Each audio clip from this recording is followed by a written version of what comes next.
Hello YouTube, this is JP Game Freak, and I'm bringing you a deck tech. This is Kalemne, Disciple of Iroas.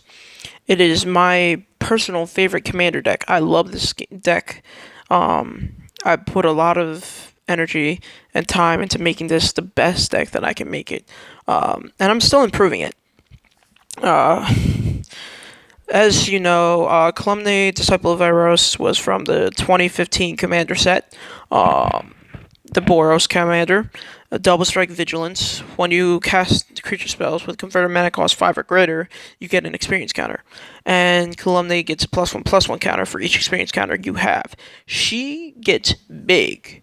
And this deck I've nicknamed Kalemne's Holy Army. You'll see why once we get further into it. But this deck, it has a lot of meaning to me. It's the first commander deck that I truly got into the game with. And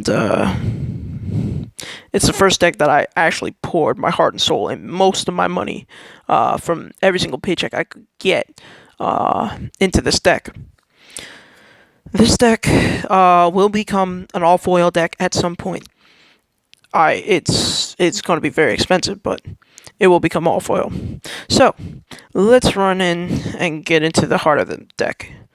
Alright, so let's go over the lands first. I run Evolving Wilds, great for getting a land, basically. Same thing with Tectonic Edge, fetch lands, basically. 1, 2, 3,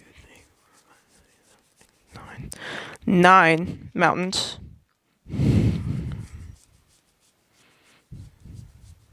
11 planes. Some full art, some non-full art.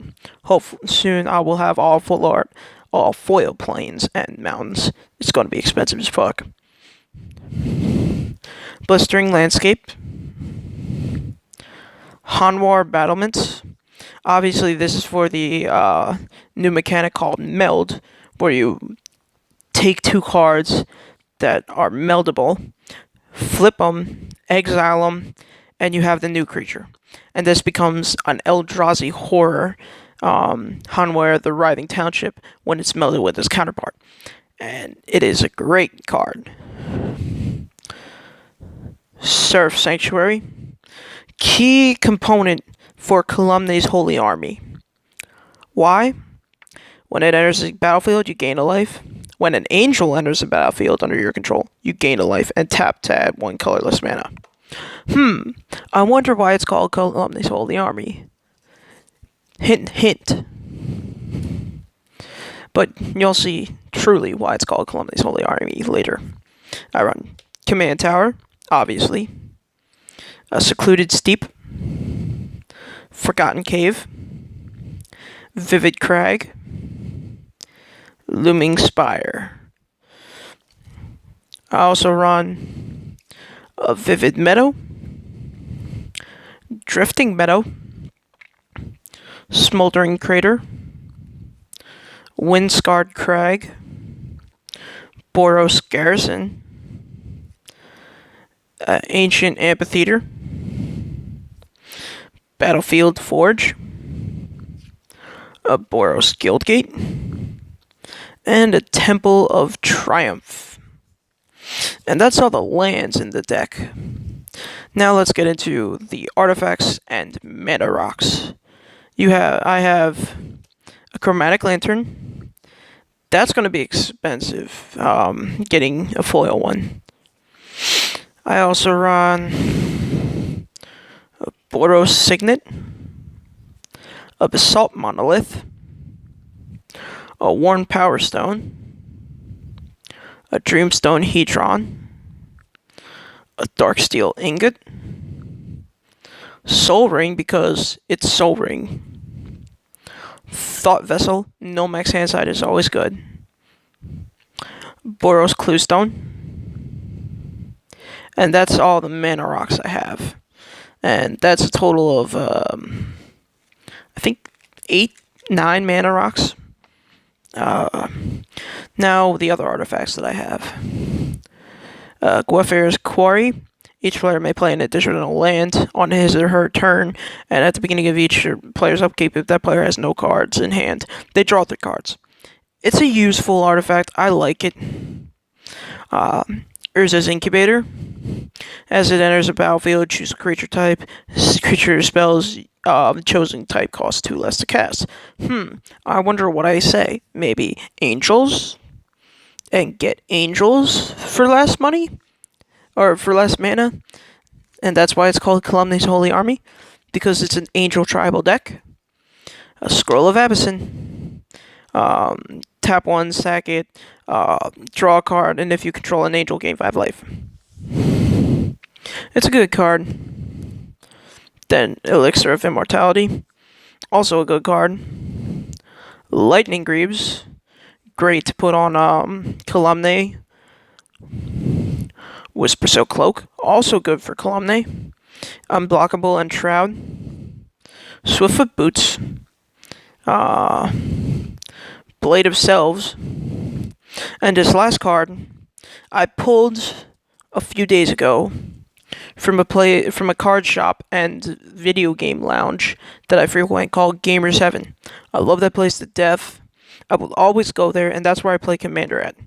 But this card is what I got from there, and I pulled it from a pack of Kaladesh. It is Champion's Helm, and it is the Masterpiece Champion's Helm. It is a beautiful card. And I figured, you know what? Kalemne truly deserves a Champion's Helm. Obviously. Now, that is all the artifacts that I run. So, now, let's go over what else I have in this deck. I run 2 Planeswalkers in this deck. One is Chandra Pyrogenius. It's a Chandra. +2, ping each opponent for 2. Alright. -3, deal 4 damage to target creature. Okay, I guess. -10, Chandra Progenesis deals 6 damage to target player and each creature he or she controls. That's the big one, but I don't really get that off.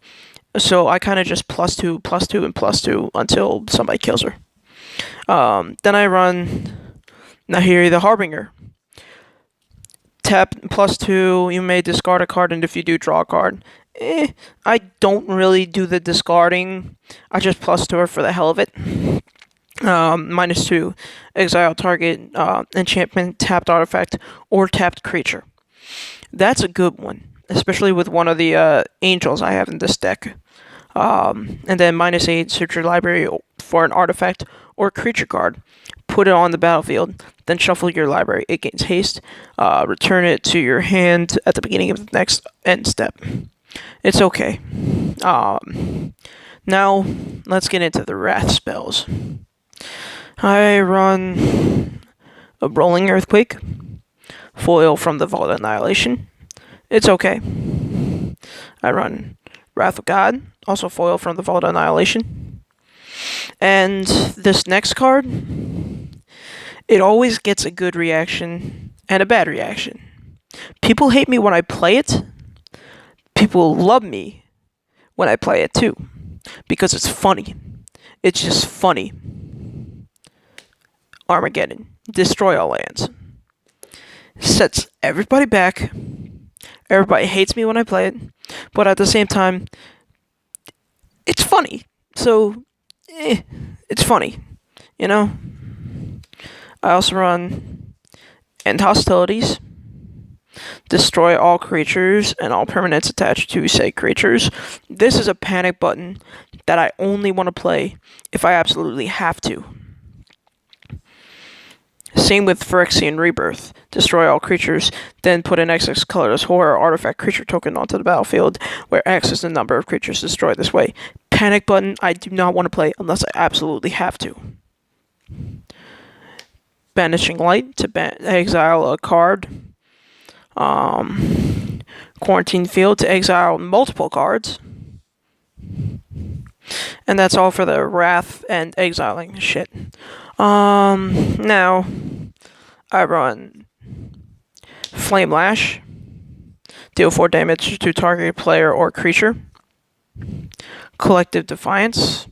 I use the escalate cost, and I do deal 4 damage to target creature and deal 3 damage to target opponent. I don't really use the first one that much,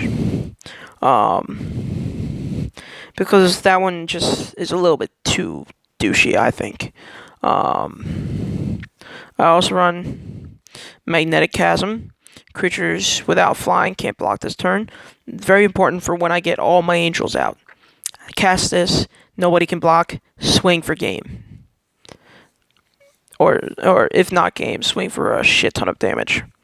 I also run Berserker's Onslaught. Attacking creatures I control have double strike. Very good. And Warstorm Surge. Whenever a creature enters the battlefield under your control, it deals damage equal to its to target creature or player equal to its power. Very good enchantment. Now I run Mother of Runes because you need her. You need protection. Hanware Garrison, along with Hanware battlements, melds into Hanware, the Writhing Township, 7/4 Eldrazi horror. It's alright. Kalemne's Captain. Kalemne's Captain is sort of like the lieutenant of the 2015 Kalemne Commander set, but it's good. I like it because it's a good giant. I run Magus of the Wheel. This is something I also don't really like to play unless I absolutely have to. Or if I have a shit hand and everybody else has a shit hand, I'll do politics and say, hey, does everybody like the hand they got? If not, okay. And then we'll wheel. I run War Chief Giant, Haste Myriad, 5-drop. Fits with the commander theme of dropping 5 or higher creatures to +1 Kalemne and get big as fuck. Inferno Titan. When it enters the battlefield or attacks, deals 3 damage. Divided as you choose among 1, 2, or 3 target creatures and or players. Alright, I like that. I also run Jarath Leonin Titan, which is good. And I also run Fun Titan, which is also good. Now, for the moment you've all been waiting for, let's see Kalemne's Holy Army. His Holy Army includes Angel of Invention, Flying, Lifelink, Vigilance, Fabricate 2, create 2 1/1 counters, or put when it enters the battlefield, put 2 1/1 counters on it, or create 2 1/1 colorless servos. And each creature you control, other creatures you control, have have +1/+1. Buffs up everybody, which is nice. Put 2 counters on it, also nice. Becomes a 4/3, and it has Flying and Vigilance, or it has Vigilance and Lifelink. A great great angel. Herald of the Host. Flying, Vigilance, Myriad. Myriad is a funny mechanic because whenever this creature attacks, each opponent or attacks an opponent other than defending player, you get a token, and that's a copy of this creature, and it's tapped and attacking that person or planeswalker he or she controls. Exile the tokens at the end of combat. It's a good, fun mechanic. You hit everybody in one attack, basically. Now, if they block, it's another thing. We run Emancipation Angel. When it enters a battlefield, return a permanent you control to your owner's hand. This would be like in case I need to return something, like say, for example, Champion's Helm, or an artifact, because I know somebody has an artifact blow up thing or something like that. It helps me out. I run Iona, Shield of Myriad. People hate her. People hate her so fucking much. When Iona, Shield of Myriad enters the battlefield, choose a color. Your opponents can't cast spells of chosen color. She's douchey. She's douchey as all living hell. And also notice she's from Vault Angels, but she's not foil. I have she's proxied, and I have the actual card coming in soon, very soon. And actually, funny story about this card. A few weeks ago, I was playing a game with some friends at Gamer 7, and we were playing a two-headed giant, and the guy named Trent, he played Iona. In my hand, I had Fiery Temper, which is deal 3 damage to a creature, and on top of that, I had and for its and you also have to sacrifice a creature along with casting the spell, or discard a card along with casting the spell. The other card I had was Lightning Axe, deals 5 damage to target creature, and that has a madness cost of 1. So for 3 mana, I killed Iona with 2 cards. That was the gameplay right there. That was the play of the day for that game. It was so funny. Now, I run Sarah Angel. This card is the first foil that I ever pulled from a pack. And it is marked up quite a bit. It's the foil starting to come off, basically, and the ink starting to come off. But this card has a lot of value to me. Sentimental value, and that's why I run it. I also run an Angel of Serenity. Funny, exiles something. It's great. I run a proxy Avacyn Angel of Hope, because I will be getting the true Avacyn Angel of Hope soon as well. Flying Vigilance. When it is a battlefield, permanents you control are indestructible. Funny as hell. Very good. I also run Aurelia the War Leader. Whenever Aurelia the War Leader attacks the first time, each turn, untap all creatures you control. After that, you get an additional combat phase. And I also run her comboer, Gisela Blade of Goldlight. If the source of damage would deal damage to an opponent or permanent an opponent controls, it deals double. If a source of damage would deal, or if a source would deal damage to you or a permanent you control, prevent half of the damage, rounded up. It's alright. These two are funny together. Very funny. I run Whispering Angel. Flying, when it enters the battlefield, exile another creature you control, another target creature you control, then return that card to the battlefield under its owner's control. Alright. It's a blink effect. Abuse blink effects. Usually I use her with Angel of Invention to blink and create a servo or something like that. I also run Linvala, Keeper of Silence. Now, she's also proxied. I have Linvala, Keeper of Silence ordered, and it's the foil version. That shit is $120+ It's expensive as fuck. Alright, but this is worth it because activated abilities of creatures opponents control can't be activated. It's funny as fuck. It shuts down decks like hell. People hate me when I play that card. I also run Firemane Angel. Flying first strike at the beginning of your upkeep. If it's in the graveyard or on the battlefield, you gain 1 life. Tap 6, 2 red, 2 white for a total of 10. Return Firemane Angel from the graveyard to the battlefield. Activate this ability only during your upkeep.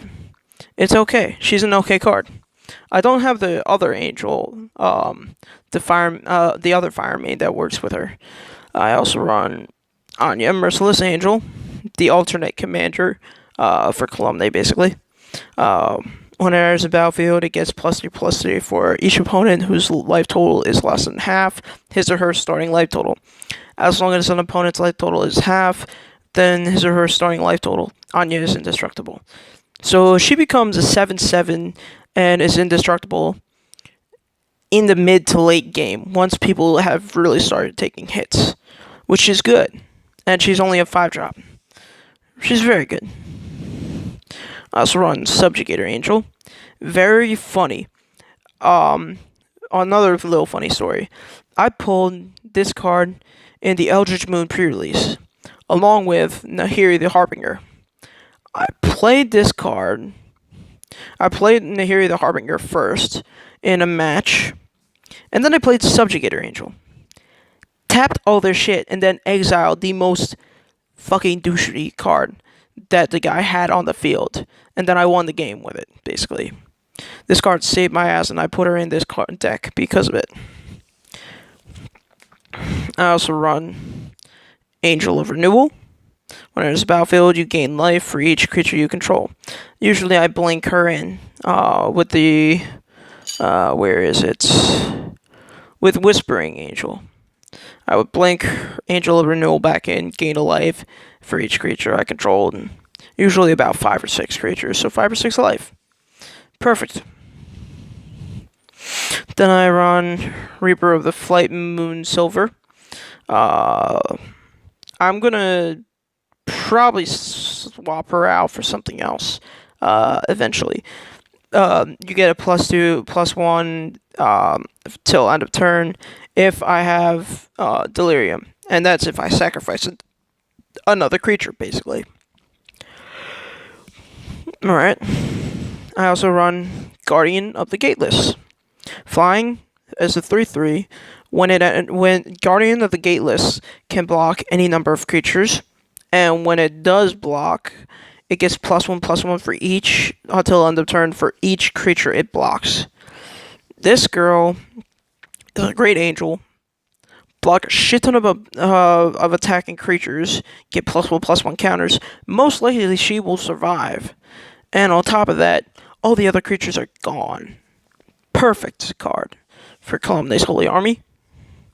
I also run Victory's Herald. When it attacks, attacking creatures gain flying and lifelink till end of turn. Helps out with the giants that are on the ground who can't hit flying, basically. I also run... Oops. I also run a Myriad Shepherd. Flying landfall trigger. When a land enters the battlefield under your control, you may return target non-land permanent card from the battlefield to your hand. If that land was a plains, you may return target non-land permanent card to the battlefield instead. Very, very useful in case I need to pull shit back out. And it's a 4/4, and it's a 6/7 drop. I also run Dawnbreak Reclaimer. Flying at the beginning of your end step, choose a creature card in opponent's graveyard, then that player chooses a card from your graveyard, and you may return those creatures to the battlefield. Now, this card, it's funny, it's politics, and it works. It helps me get stuff back, and it also helps somebody else get back the cards as well. I like it, and it helps me out a lot in this deck. So, that's the end of this video. That's the deck tech for Kalemne's Holy Army, as I've nicknamed this deck. If you like this video, like it, comment it, subscribe it. I'll be bringing some more Commander deck techs because I have a shit ton of Commander decks. I currently own 19 Commander decks, and I'm gonna be having soon to be 22. Because I'm such an avid Commander player that I've built so many decks. I have I think, you know what, the next video I'm gonna bring to you guys of a Commander deck tech. Write this in the comments. Either A, I'll bring you my Zedru Commander deck tech. Actually, no, not Zedru. I'll either do an Azuri deck tech, or I'll do Brea, Ethereum Shaper, or the Invent Superiority Commander from the 2016 Commander product. So vote either Azuri or Brea, and have a nice day, YouTube. This is JP Game Freak, bringing you my Kalemne Commander deck tech. Peace out.